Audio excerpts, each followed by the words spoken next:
வணக்கம். இது "இங்க என்ன சொல்லுது" பாட்காஸ்ட். நான் ஸ்வர்ணா. இன்னைக்கு நான் உங்க கூட ஷேர் பண்ணிக்க போற விஷயம் என்ன அப்டின்னா, இந்த வருஷம் வந்து எண்டுக்கு வந்துடுச்சு. சரி, ஓகே, இந்த வருஷத்துல நான் பார்த்த, நான் படிச்ச அந்த மாரி ஏதாவது பேசலாம் அப்டின்றப்போ, அ ஏன் நம்ம இந்த வருஷத்துல நம்ம பார்த்த மூவிஸ் பத்தி பேசக்கூடாது அப்டின்றது தான் இந்த எபிசோட். ஜென்ரலாவே எனக்கு மூவிஸ்னா பிடிக்கும். ஸோ இந்த வருஷத்துல 2023ல நான் பார்த்து எனக்கு பிடிச்ச சில படங்கள் பத்தி தான் நான் இன்னைக்கு உங்க கூட ஷேர் பண்ணிக்க போறேன்.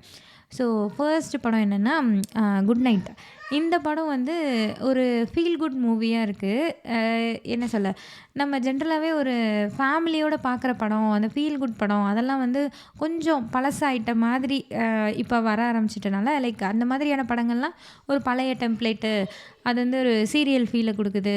அதெல்லாம் அவ்வளவா வர்றதில்ல. வந்தாலும் நல்லா இருக்கிறதில்ல. அப்படின்ற மாரி இல்லாம, அப்படி மாரி இருந்துட்டு இருந்த டைம்ல இந்த படம் வந்து ஒரு ஒரு ஃபீல் குட் மூவியா, எல்லாரும் சேர்ந்து பார்க்குற ஒரு மூவியா, ஒரு ஒரு ஃபன் எல்லாமே இருந்தது இந்த படத்துல. எமோஷன்ஸ் இருந்தது, காமெடி ஒர்க் அவுட் ஆயிருந்தது. ஸோ எல்லாமே ரொம்ப நல்லா இருந்ததா எனக்கு இந்த படம் இருந்தது. நான் இது ஓடிடில தான் பார்த்தேன். நான் டைரக்ட்டா தியேட்டர்ல எல்லாம் பார்க்கல. பட் ரொம்ப என்ஜாய் பண்ணி பார்க்குற மாரி இருந்தது இந்த படம் எனக்கு. இது வந்து ஒரு அந்த கான்செப்ட்டே நல்லா இருந்தது.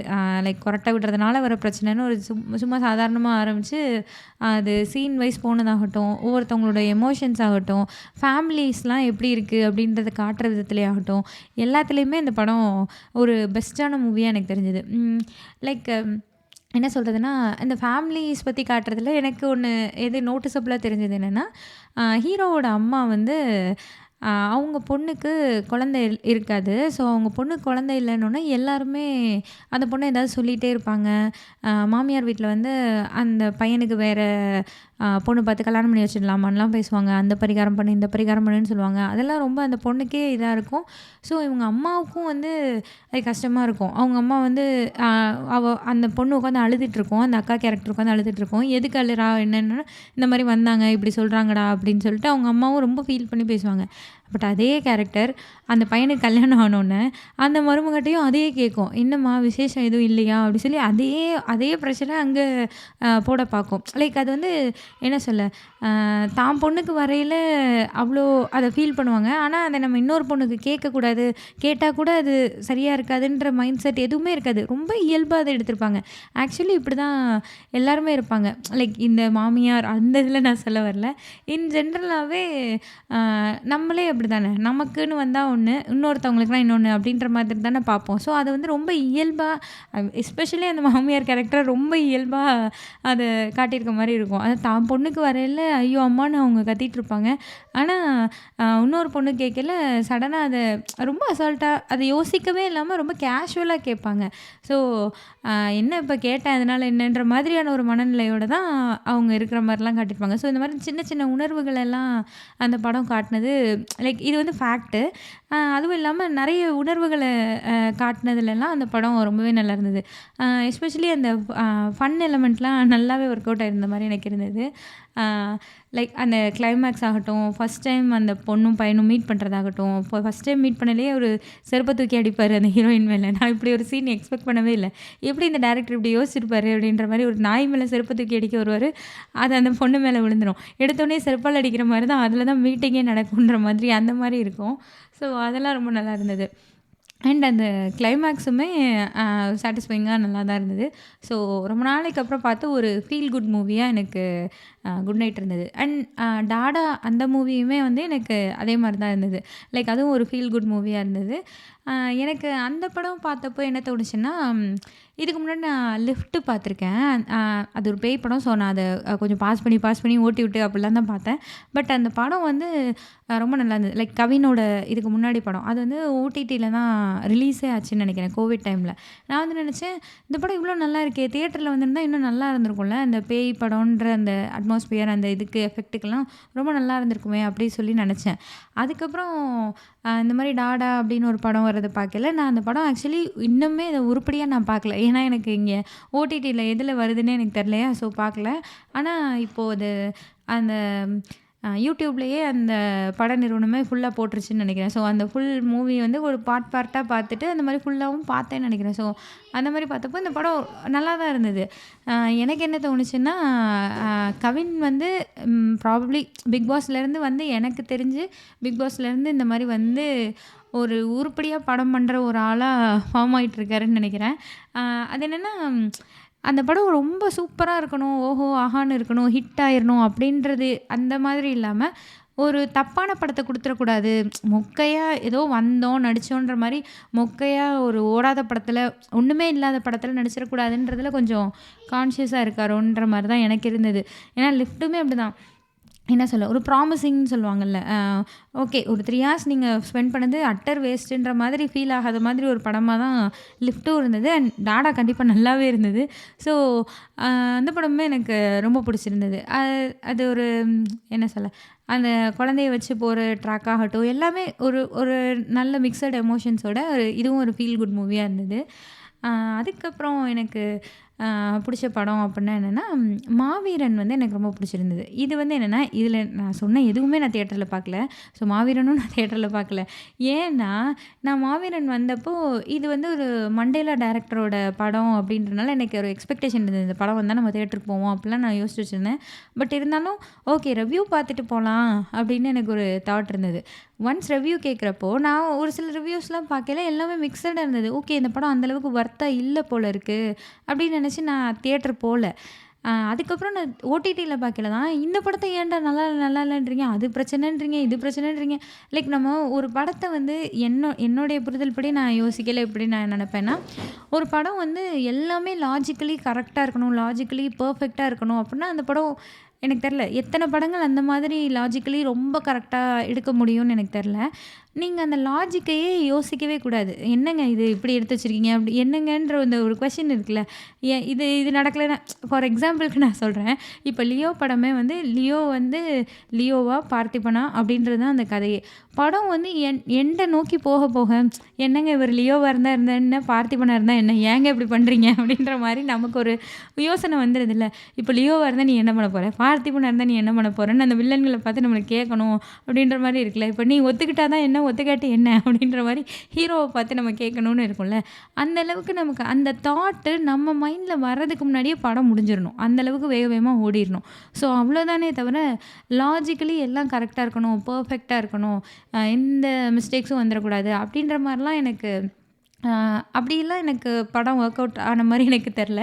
ஸோ அந்த லாஜிக்கல் மிஸ்டேக்ஸை நம்ம படம் அட்லீஸ்ட் படம் முடிகிற வரையுமாவது நீங்கள் அதை பற்றி யோசிக்கக்கூடாது. படம் முடிஞ்சதுக்கு அப்புறமும் நீங்கள் அதை உங்கள் மைண்டுக்கே வரல அப்படின்னா உண்மையிலே ரொம்ப நல்ல படம் தான். பட் அட்லீஸ்ட் அந்த படம் முடிகிற வரையுமாவது அந்த லாஜிக் எரரை வந்து நம்ம யோசிக்கவே கூடாது. படம் போகிற போக்கில் போகணும். ஸோ அந்த மாதிரி தான் எனக்கு மாவீரன் இருந்தது. ஆனால் நான் ரிவ்யூஸில் பார்க்கல அது சரியில்லை இது சரியில்லைன்னு சொல்லவும் நானும் நினச்சேன், ஓகே மிக்சட் ரிவ்யூவாக இருக்குது, படம் நல்லா இல்லை போல இருக்குது அப்படி சொல்லிட்டு தான் நான் பார்க்கல. நான் வந்து இந்த ரிவ்யூஸ்னாலலாம் என்ன ஆயிரப்போகுது அப்படி சொல்லி தான் எனக்கு தாட்ஸ் இருக்கும். பட் நானே ரிவ்யூ சொல்கிறனால நம்மளே ஒரு நல்ல படத்தை மிஸ் பண்ணியிருக்கோம் பாரேன் அப்படின்ற மாதிரி தான் எனக்கு இந்த படம் இருந்தது. ஒரு டிஃப்ரெண்ட்டான சிவகார்த்திகேயன் மூவியில் ஒரு டிஃப்ரெண்ட்டான அப்ரோச்சாக இருந்தது. அண்டு காமெடியும் நல்லா ஒர்க் அவுட் ஆயிருந்தது. மிஷ்கின் வந்து அதில் வில்லனாக பண்ணியிருந்தது, அதுவுமே எனக்கு ரொம்ப ஒர்க் ஆகிருந்த மாதிரி தான் இருந்தது. ஸோ ஓவரால் ஒரு நல்ல என்டர்டெய்னராக எனக்கு மாவீரன் இருந்தது இந்த வருஷத்தில் நான் பார்த்த படத்தில். அண்ட் அதுக்கப்புறம் சொல்லணும் அப்படின்னா போர்த்தொழில் வந்து என்னென்னா, இந்த படத்துக்கு அகெயின் ரிவ்யூஸால் தான் இந்த படம் நான் பார்க்கணுன்னே நினச்சேன். ரிவ்யூஸ் ரொம்ப நல்லா இருந்ததா. ஸோ எனக்கு ஓவர்சீஸ் வந்து அவங்க ரிலீஸ் பண்ணலை போல இருக்குது. இனிஷியலி எனக்கு ரிவ்யூ நான் பார்த்துட்டேன், ரொம்ப நல்லா இருக்குன்னொன்னே ஓகே இங்கே எங்கே ஓடுது இந்த படம் அப்படி சொல்லி யூஎஸ்லலாம் நான் தேடினப்போ ஃபஸ்ட்டு இல்லவே இல்லை படம். அப்புறம் ஒரு 1 வீக் அப்புறம் ரிவ்யூ நல்லா இருக்குன்னு இங்கே ரிலீஸ் பண்ணியிருக்காங்க போல இருக்குது. ஸோ 1 வீக் அப்புறம் ரொம்ப இங்கே வந்து ஒரு 45 மினிட்ஸ் ட்ராவல் பண்ணி போனால் தான் அந்த தியேட்டர்ன்ற மாதிரி அப்படி ஒரு சில தியேட்டர்ஸில் மட்டும் ரிலீஸ் பண்ணியிருந்தாங்க. ஸோ அதுவும் ஆப்வியஸ்லி என்னால் தியேட்டரில் பார்க்க முடியல. ஸோ நான் ஓடிடியில் தான் பார்த்தேன்.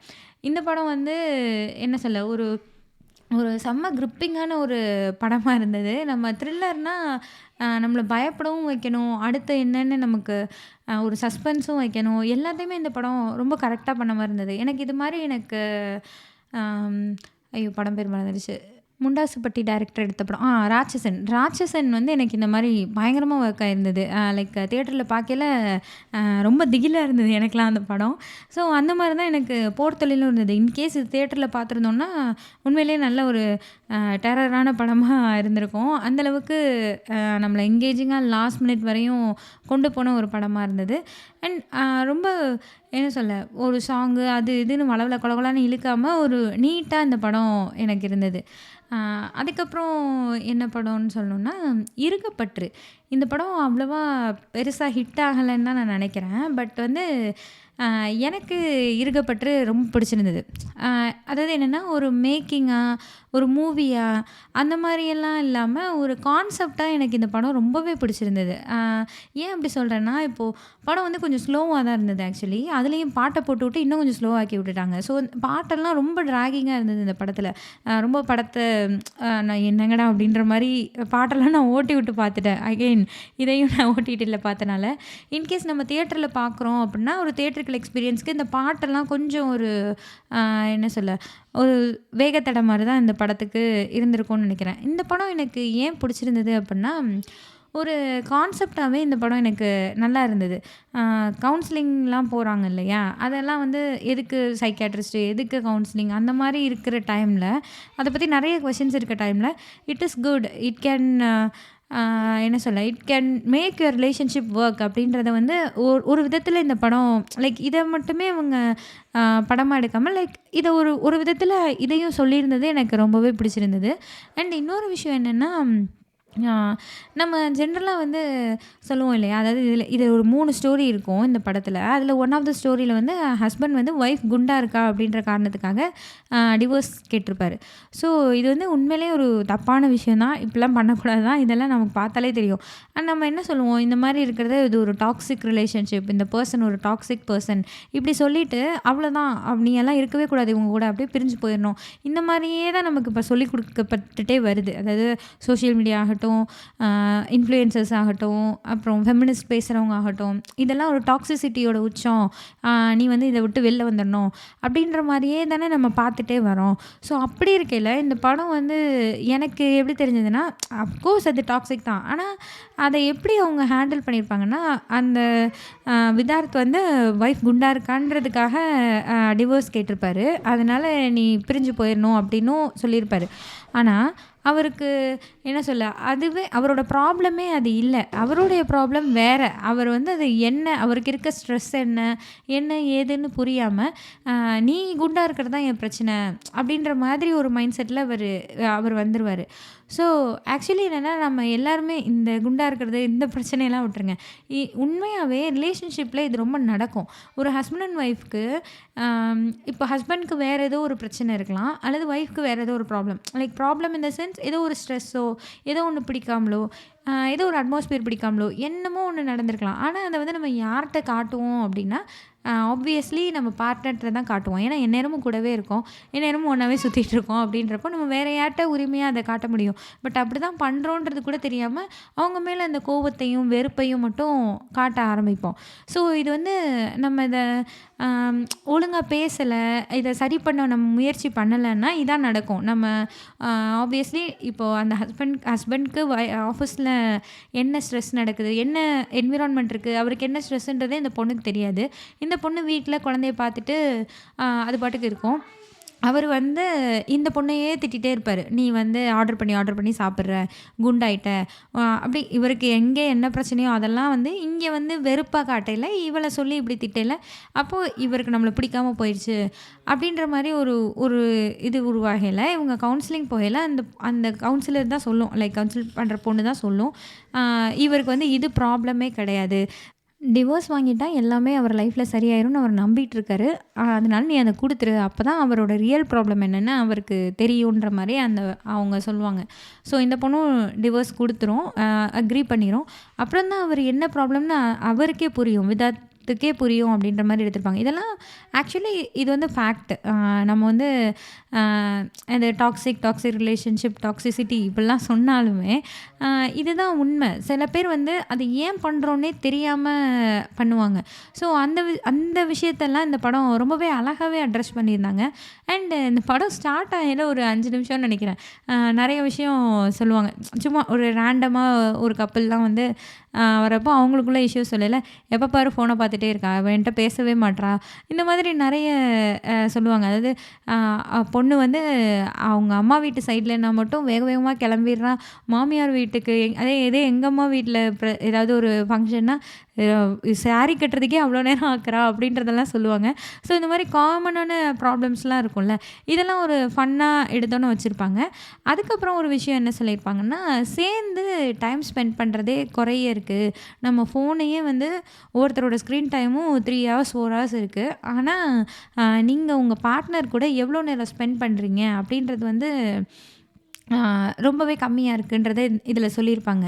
ஸோ இது வந்து ஆக்சுவலி உண்மைதான். ஆனால் அதுக்காக நம்ம வந்து ஓகே டெய்லி வந்து என் ஹஸ்பண்ட் கூட என் ஒய்ஃப் கூட இந்த மாதிரி நான் 1/2 மணி நேரம் டைம் ஸ்பெண்ட் பண்ணோம், வாங்க உட்காந்து டைம் ஸ்பெண்ட் பண்ணுங்கன்னு சொன்னால் யாராலையுமே அந்த டயத்தை நம்ம கொடுக்கவே முடியாது. லைக் அந்த டைம் நல்லாவே இருக்காது. ஐயோ அந்த 1/2 மணி நேரம் வந்துருச்சா, என்னடா பண்ணுறது அப்படின்ற மாதிரி தான் போகும். நான் சொல்கிறது நாளடைவில். கல்யாணம் ஆன புதுசில் நம்ம எங்கேயாவது சுற்றிக்கிட்டு தான் இருப்போம். அங்கே போகிறோம், இங்கே போகிறோம், ரிலேட்டிவ்ஸ் வீட்டுக்கு போகிறோம், அப்படி இப்படின்னு லைஃப் அப்படியே ஓடிடும். பட் ஒரு கொஞ்சம் இயர்ஸ் போகையில் ஒரு குழந்தைலாம் வந்ததுக்கப்புறம், அல்லது குழந்தை இல்லைனாலுமே லைக் கொஞ்சம் இயர்ஸ்க்கு அப்புறம் அந்த டைம் ஸ்பெண்ட் பண்ணுறது அப்படின்றது ஆப்வியஸ்லி குறையும். ஆனால் அதை நம்ம கொண்டும் வந்தாகணும். பட் அதுக்காக டெய்லி 1/2 அன் ஹவர் இதுக்கு நீ கொடுத்து தான் ஆகணும், உட்காந்து பேசு அப்படின்ற மாதிரி ஒர்க்கே ஆகாது. எனக்கு தெரிஞ்ச அளவுக்கு அது ஒர்க்கே ஆகாது. ஏன்னா உட்காந்து பேசு அப்படின்னு சொல்லி நம்ம ஒரு இப்போ ஹஸ்பண்டும் ஒய்ஃபும் நீ உட்காந்து பேசி தான் ஆகணும், 1/2 அன் ஹவர் எனக்கு கொடுத்து தான் ஆகணும்னு 2 பேரும் உட்காந்து பேச ஆரம்பிச்சாங்கன்னு வச்சுக்கோங்க, 2 பேருக்குமே பேசுகிறதுக்கு ஒன்றுமே இருக்காது. அட்லீஸ்ட் ஒரு டே 1ல் ஒரு வேலை இருக்கலாம். ஆனால் டே 2 டே 3லாம் போகிறப்போ என்ன பேசுறது, மூஞ்சி பார்த்துட்டு உட்காந்துருக்க வேண்டியதான். இல்லைன்னா அன்னைக்கு நீ அப்படி சொன்னேல்ல, இன்னைக்கு நீ இப்படி சொன்னேல்லன்னு உட்காந்து சண்டை போடலாம். இதுதான் பண்ணலாமே தவிர ஒருத்தர் புரிஞ்சுக்கிற மாதிரியான பேச்சுக்கள்லாம் டெய்லியும் அமையாது. அது நம்ம டே டு டே லைஃப்பில். ஸோ இந்த டைம் ஸ்பெண்ட் பண்ணுறது அப்படின்றது வந்து எனக்கு என்ன ஒர்க் ஆச்சு அல்லது எனக்கு என்ன புரிஞ்சிச்சுன்னு சொல்லலான்னா, 2 பேரும் சேர்ந்து ஏதோ ஒரு ஆக்டிவிட்டி பண்ணணும். லைக் டெய்லியும் இல்லை, ஏதோ ஒரு ஆக்டிவிட்டி லைக் எய்தர் அது ஒரு கேமாக இருக்கலாம்.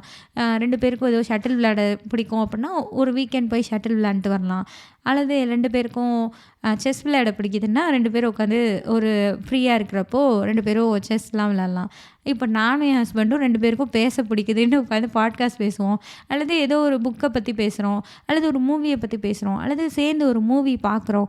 ஏதோ ஒரு ஆக்டிவிட்டியாக லைக் 2 பேருக்குமே பிடிச்ச, 2 பேருக்குமே அது இன்வால்விங்காக இருக்கிற ஒரு விஷயத்தில் 2 பேரும் ஒன்றா சேர்ந்து நம்ம பண்ணுறப்போ ஆட்டோமேட்டிக்காக அந்த ரிலேஷன்ஷிப் வந்து ஒரு ஹோல்டு இருக்கும். ஒரு லைக் ஒரு வெறுமை அந்த இடத்துல ஏற்படாது.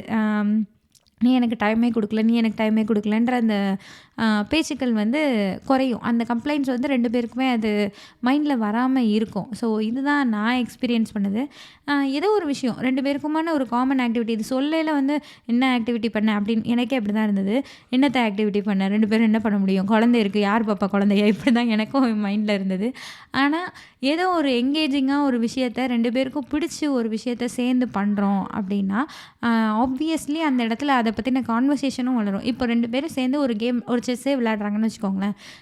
விளையாடுறப்ப கொஞ்சம் பேசுகிறது, அல்லது விளையாண்டு முடிச்சதுக்கப்புறம் அதை பற்றி பேசுகிறது, இந்த மாதிரி அந்த கான்வர்சேஷன் பில்ட் ஆகிறப்போ ஒரு ஆட்டோமேட்டிக்காக டைம் ஸ்பெண்ட் பண்ணோன்ற ஃபீல் வந்து நமக்கு அதிகமாகவே இருக்கும். லைக் டைமே ஸ்பெண்ட் பண்ணலை அப்படின்ற மாதிரியான ஃபீல் ரொம்ப குறைஞ்சிரும். அதுதான் ரொம்ப முக்கியம்னு நான் நினைக்கிறேன். ஸோ 2 பேரும் சேர்ந்து பண்ணுற ஆக்டிவிட்டி ரொம்ப முக்கியன்றது எனக்கு இந்த படத்தில் ஆக்சுவலி அதை சொல்லலை. 2 பேரும் உட்காந்து 5 நிமிஷமாவது கண்ணை பாருங்கள் அதெல்லாம் சொன்னாங்க. அதெல்லாம் எனக்கு ஒர்க் ஆகுமான்னு தெரில. பட் எனக்கு இது எக்ஸ்பீரியன்ஸ் பண்ணியிருக்கேன். ஸோ இது தோணுச்சு இந்த படம் பார்க்குறப்போ. அண்டு அந்த இன்னொரு கப்பிள் பற்றியுமே நல்லா எடுத்திருப்பாங்க. அந்த ஒரு ஸ்ரீயும் அந்த ஒய்ஃபும் இருக்கும்ல, அந்த பையன் அவனுக்கே தெரியாமல் ஏதோ ஒரு வகையில் அந்த பொண்ணை குறை சொல்லிட்டே இருப்பான். ஸோ அதெல்லாம் ரியலைஸ் பண்ணுறது, அந்த செல்ஃப் ரியலைசிங் வர்றது, அந்த மொமெண்ட்டு அதெல்லாம் ரொம்ப நல்லா எடுத்திருந்தாங்க. ஸோ இந்த படம் ஓவரால் ஒரு கப்புள்ஸ் சேர்ந்து பார்க்க வேண்டிய ஒரு படம் மாதிரி எனக்கு தோணுச்சு. அது பார்த்ததுக்கப்புறம் தான் தோணுச்சு. ஸோ இந்த படம் நல்லா இருந்தது. ஓகே, கப்புள்ஸ் சேர்ந்து பார்க்கலாம் அப்படின்ற மாதிரியான ஒரு படமாக எனக்கு இந்த படம் தெரிஞ்சுது. அதுக்கப்புறம் நான் பார்த்த படம் என்னென்னா விடுதலை தான் எனக்கு தெரிஞ்சு நான் தியேட்டரில் இந்த வருஷம் பார்த்த மூவின்னு நினைக்கிறேன். வெற்றிமாறன் படம்ன்றனால நான் தியேட்டரில் தான் பார்ப்பேன்னு போய் பார்த்தேன். அஃப்கோர்ஸ் வயலன்ஸ்லாம் இருந்தது, அது ஒரு ராவாக காட்டுறது எல்லாமே இருந்தது. விடுதலை படத்தை பற்றி நான் தனியாக ஒரு பாட்காஸ்ட்டே போட்டிருக்கேன். ஸோ நீங்கள் அதையும் உங்களுக்கு இஷ்டம் இருந்தால் கேட்டு பாருங்கள். நான் வந்து துணைவன் அந்த கதை, அந்த சிறுகதை இருக்கு இல்லையா, அதையும் படிச்சிருந்தேன். ஸோ படிச்சுட்டு படம் எப்படி இருக்குது அப்படின்ற மாதிரி எனக்கு ஒரு எக்ஸ்பெக்டேஷன் இருந்தது. அண்ட் பார்ட் 2க்கு கண்டிப்பாக பார்ட் 2 வந்தாலும் அதையும் தியேட்டரில் போய் பார்க்கணுன்ற ஆசையெல்லாம் எனக்கு இருக்குது. ஸோ ரொம்ப நல்லா இருந்தது. வழக்கம் போல் வெற்றிமாறன் படம் எப்படி இருக்குமோ அந்த மாதிரி இருந்தது. அண்டு அந்த கதையும் நம்ம படிச்சிருந்தோம். இப்போ நீங்கள் அந்த துணைவன்ற கதை படித்து பார்த்தீங்கன்னா உங்களுக்கே தெரியும். அந்த கதையே வெற்றிமாறனோட ஸ்டைலில் எந்த மாதிரி படம் பண்ணியிருக்காரு அப்படின்றதும் ரொம்பவே நல்லா இருந்தது. ஸோ இந்த துணைவன் அண்ட் விடுதலை பற்றி தனியாக ஒரு பாட்காஸ்ட் இருக்குது, நீங்கள் அதையும் கேட்டு பாருங்கள். அண்டு லாஸ்ட்டாக வந்து ஜிகர்தண்டா XXX. ஸோ இந்த படம் வந்து என்னென்னா, எனக்கு வந்து ஒரு ஃபியூ மந்த்ஸ் பேக் இந்த மாதிரி ஜிகர்தண்டா படத்தோட இன்னொரு பார்ட், லைக் அதோட பார்ட்டோ என்னமோ ஜிகர்தண்டான்னு மறுபடியும் படம் எடுக்கிறாங்கன்னொன்னே எனக்கு வந்து ரொம்ப கவலையாயிடுச்சு ஆக்சுவலி. ஏன்னா ஜிகர்தண்டா வந்து எனக்கு ரொம்ப பிடிக்கும் அந்த படம். ஜிகர்தண்டா மூவி வந்து ஒரு பாஸ்ட் ஃபியூ இயர்ஸில் அந்தளவுக்கு ஒரு ட்விஸ்ட் அண்ட் டர்ன்ஸோட இருக்கிற படமாக எனக்கு அதுதான் ஞாபகத்துக்கு வருது. செம்ம படம் அப்படின்ற மாதிரி நம்ம பார்த்து முடிச்சோன்னு தோணலை. அதாவது என்னென்னா, நான் ஜென்ரலாக படம் எப்படி பார்ப்பேன்னா, படம் ஒரு சைடு ஓடிட்டே இருக்கும், என் மைண்டில் ஒரு சைடு அடுத்து என்னன்றது ஓடிட்டே இருக்கும். நான் அடுத்து என்னன்னு நாம் ஒன்று நினைப்போம், ஆனால் அங்கே வேறு ஒன்று நினைக்கும். நாம் நினச்சதை விட அது நல்லாயிருக்கும். ஸோ நீங்கள் நினச்ச எதுவுமே அந்த படத்தில் இருக்காது. நாம் எக்ஸ்பெக்ட் பண்ண மாதிரி இல்லாமல் வேறு மாதிரி இருந்தது அந்த படம். ஸோ அந்த மாதிரி எனக்கு ஒரு ஃபிலிம் எக்ஸ்பீரியன்ஸ் வந்து எனக்கு ஜிகர்தண்டா தான் கொடுத்தது. லைக் என்ன சொல்ல, நான் ஒன்று யோசிச்சுட்டே இருந்தேன், அங்கே ஒன்று நடக்கும், ஆனால் அது அதை விட சூப்பராக இருக்கும். நம்ம அடுத்து ஓகே இது இப்படி முடியுமோன்னு நாம் ஒன்று கால்குலேட் பண்ணிட்டே போவோம், ஆனால் அங்கே வேறு நடக்கும். ஸோ இந்த மாதிரி ஆக்சுவலி படங்களில் வந்து இது ஒரு 1-2 இடத்துல நடந்தாலே நமக்கு அது நல்ல மூவின்னு தோணும். நாம் ஒன்று நினைப்போம், அங்கே ஒன்று நடக்குது அப்படின்னா ஒரு ட்விஸ்ட்டு 2 ட்விஸ்ட்டு அந்த மாதிரி இருக்கையிலேயே நமக்கு அது வந்து ஒரு ரொம்ப நல்ல படம்னு ஃபீல் ஆகும்.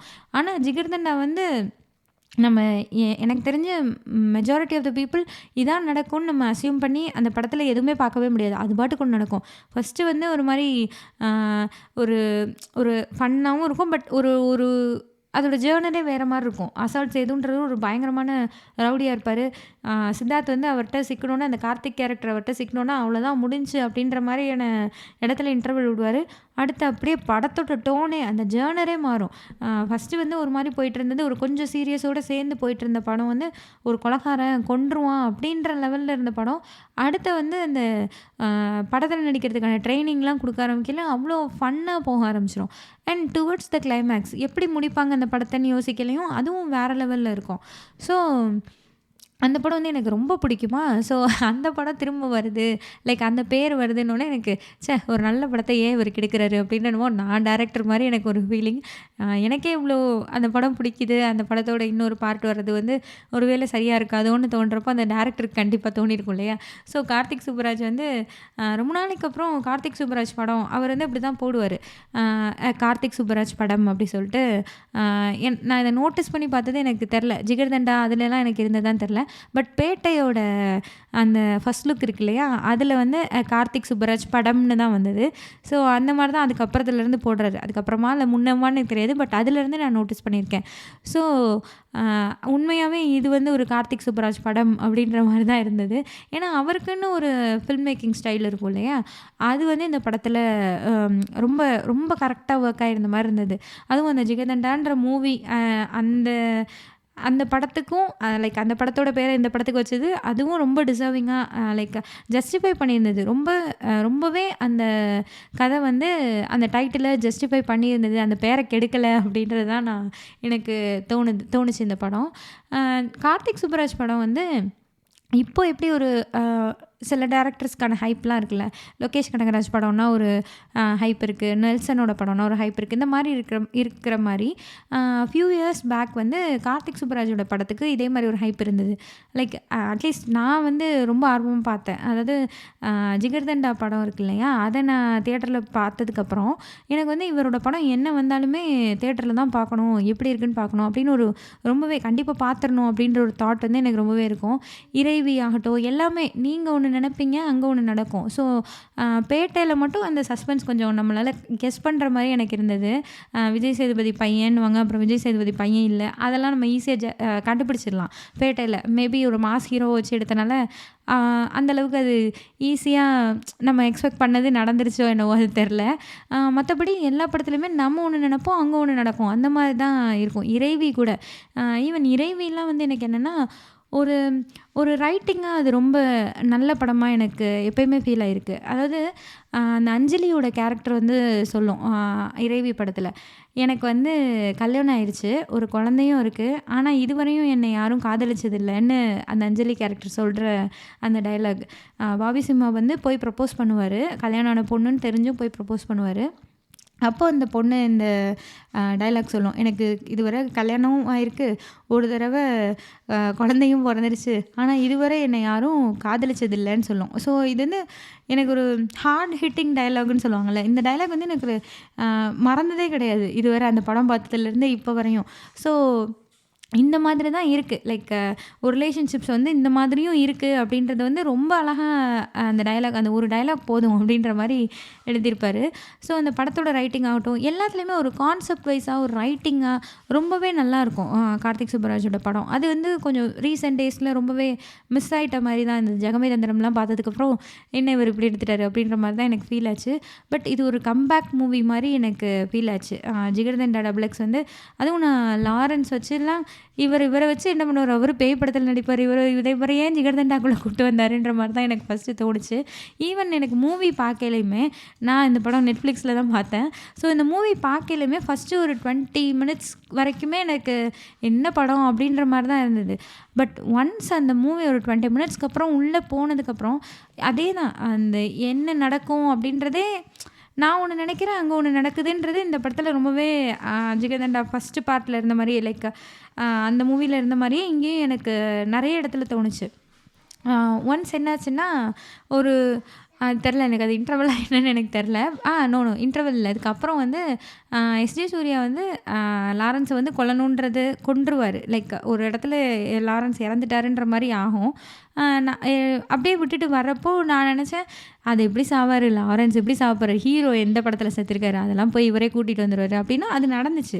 ஸோ ஓகே, நம்ம நினச்சபடி தான் படம் போகுது அப்படின்ற தாட் இருக்கப்போ உண்மையிலே இந்த படத்தில் லாஸ்ட்டில் கொஞ்சம் இதில் திடீர்னு லாரன்ஸ் செத்துருவார்.